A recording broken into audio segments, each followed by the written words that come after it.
እኔን ሻአዳ ሲዘኝ ሻዳ ላስይዘሽ? አዎ እሺ ሊዮራ ማሻላ በስተመጨረሻ እሺ የምለውን ቃል አብረሽ ሊዮራ እስከ ዛሬ ብዙ ጊዜ ጠይቃለች። እዚህ የሆነ ጊዜ ላይ በጣም ብዙ ጊዜ ጠይቀሻል። እስከ ዛሬም ስትከታተል ቆይታለች። ዛሬ በስተመጨረሻ እስልምና ልትቀበል ነው። አላሁ አክበር። ጠይቃ ጠይቃ ጠይቃ እውነትን መርምራ ነው እች ልጅ ዛሬ ለዚህ የደረሰችው። በጣም ነው ደስ ያለኝ ወላሂ ላዚም። እሺ የምለውን ቃል አብረሽ እየተከተልሽ ወይ ሊዮራ። እሺ አሽሀዱ አሽአዱ አላ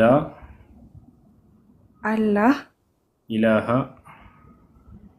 ኢላሃ ኢለላህ ኢለላህ ወአሽሀዱ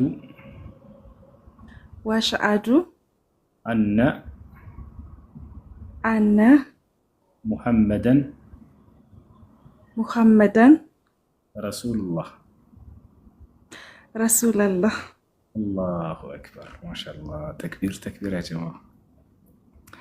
ብዙ ሰው ይሰልማል፣ ግን ከሚሰልሙት ሁሉ በጣም እንትን የሚለው ደስ የሚለው ከብዙ ጥያቄዎች ከብዙ ምርምር በኋላ የሚሰልሙት በጣም ይለያል። ማሻአላህ ብያለሁኝ።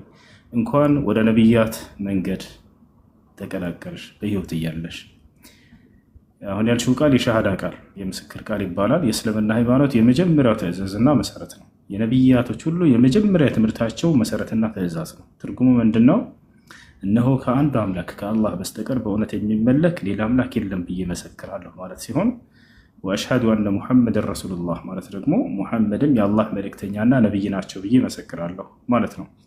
ነቢያትም ይሄን ነበር ሰዎች ወደ ኢስላም ሲመጡ ጊዜ የሚያስብሏቸው የመጀመሪያው የምስክር ቃል ይሄ ነው። የአምላክን አንድነትና ብቸኛነት ያስተምሯቸዋል። በዘመኑ የተላከውን ነቢይ እንደ ነቢይ እንዲመሰክሩ ያደርጓቸዋል። ያ ነው። ለዚህም ነው የመሲሁ ተከታዮች ምን ብለው ነበር?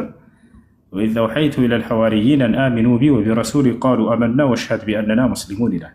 ወደ ሐዋርያቶችም የትእዛዝ ቃሌን ባስተላለፍኩ ጊዜ አምላክ አላህ በእኔ በአምላካችሁ በአላህ እመኑ፣ መላኩላችሁ መልእክተኛም እመኑ አልኳቸው አለ። ሐዋርያቶችም ምን አሉ? ቃሉ አመና እነሆ አመንን፣ ወሽሀድ ቢአንና ሙስሊሙን እኛ ሙስሊሞች መሆናችንንም መስክርልን አሉ። እና ይህ ነው አንድ ሰው እስልምና ሲቀበል ጊዜ ያለፈ ኃጢአቱ ሁሉ ይማርለታል። አምላክ አላህ ስብሐነሁ ወተዓላ ንጹህ አድርጎ ይቀበለዋል። ይህም በቁርአን ላይ ሲናገር ምን ይላል? ሱረቱል አንፋል ላይ ቁል ሊለዚነ ከፈሩ ኢየንተሁ ይግፈር ለሁም ማ ቀድ ሰለፍ ወኢን የዑዱ ፈቀድ መደት ሱነቱል አወሊን አለ። ቁል ሊለዚነ ሙሐመድ ሆይ ለእነዚያ ለካዱት እንዲህ ብለህ ንገራቸው፣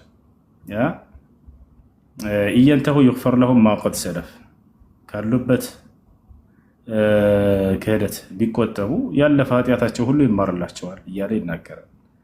ልክ እንዲሁ ነቢያችን ሰለላሁ ዐለይሂ ወሰለም ምን አሉ? ሐዲስ ላይ ሲናገሩ አልኢስላም የጅቡ ማ ቀብለሁ አሉ። እስልምና ከእርሱ በፊት ያለን ኃጢአት ያስተሰርያል አሉ። ማለት ሰውየው ሲሰልም ጊዜ ያለፈ ኃጢአት ሁሉ ይማርለታል ማለት ነው።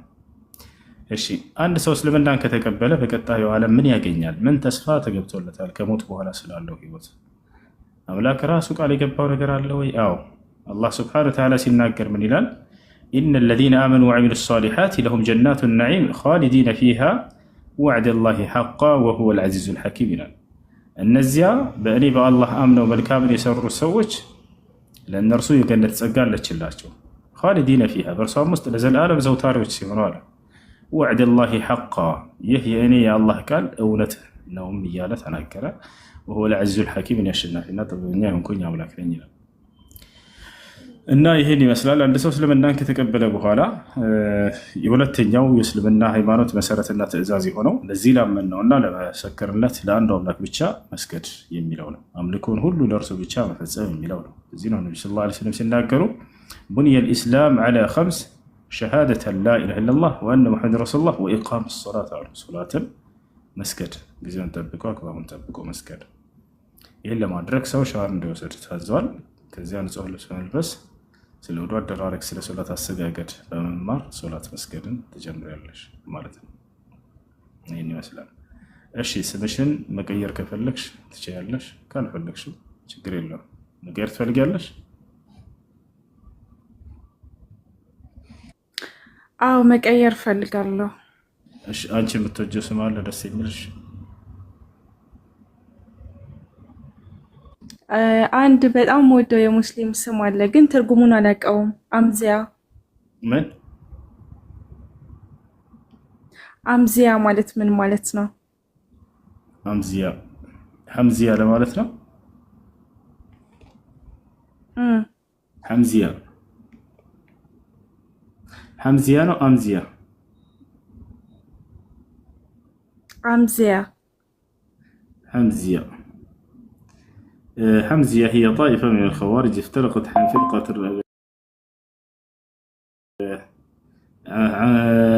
حمزية. رحيمة رحيمة رحيمة رحيمة رحيمة አዛኛዋ እንደማለት ነው። ደስ የሚል ስም ነው። አዛኛዋ እንደማለት ነው። ደስ የሚል ስም ነው። ማሻአላህ። እሺ